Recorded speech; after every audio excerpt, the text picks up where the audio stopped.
Assalamualaikum warahmatullahi wabarakatuh. Nama saya Misrianti. Saya dari kelas C. Di sini saya akan menjawab soal-soal paket C tentang sistem sosialisme. Yang pertama, apa arti sosialisme? Berbeda dengan kapitalisme, sosialisme meyakini bahwa pemerintahlah yang berhak mengalokasikan sumber-sumber daya dan kekayaan negara, di mana sistem ekonomi seluruh kegiatannya direncanakan, dilaksanakan, dan diawasi oleh pemerintah secara terpusat. Menurut Robert Owen, ia berpendapat bahwa tatanan industrial, sistem keuangan, upah, dan pendidikan perlu direformasi. Karena dengan begitu ia meyakini reformasi itu tidak hanya menguntungkan kaum buruh, namun juga kaum kapitalis sendiri. Menurut Owen, watak manusia bukan tanggung jawabnya sendiri, melainkan ditentukan oleh lingkungan sosialnya. Selanjutnya, sebutkan dan jelaskan faktor-faktor yang mendorong lahirnya pemikiran sosialisme. Yang pertama, revolusi industri. Yang kedua, bangkitnya kaum borjuis dan kaum proletan. Yang ketiga, munculnya pemikiran-pemikiran baru yang lebih terpelajar dan lebih rasional terhadap kehidupan manusia dan masyarakat. Yang keempat, adanya tuntutan berlakunya demokrasi dari hasil revolusi Prancis. Yang selanjutnya, apakah setelah diterapkan sistem sosialis tidak ada lagi kesenjangan sosial?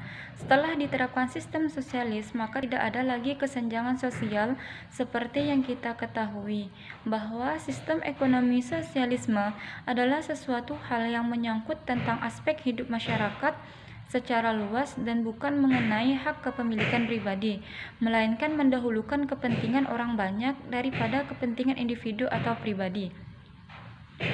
Namun, negara atau pemerintah juga sangat berperan penting.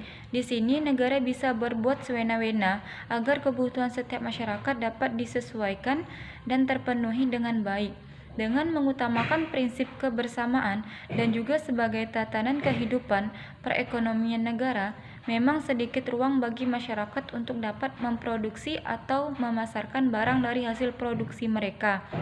Tetapi dengan campur tangan pemerintah, mungkin hasilnya akan maksimal, kemakmuran masyarakat dapat lebih merata, dan juga pembangunan lebih cepat diwujudkan. Selanjutnya, sebutkan dan jelaskan kekuatan dan kelemahan sistem sosialis.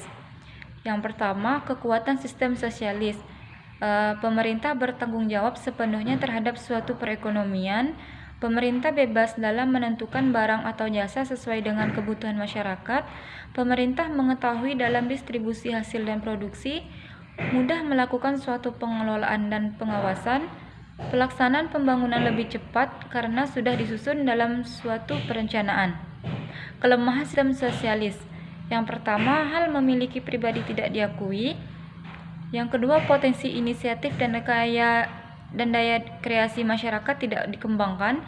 Yang ketiga, segala sesuatu kebijakan pemerintah harus dilakukan oleh rakyat dan pemerintah sifatnya paternalisme. Selanjutnya, sebutkan dan jelaskan hal-hal yang berasal dari sistem kapitalis yang ditentang oleh sistem sosialis.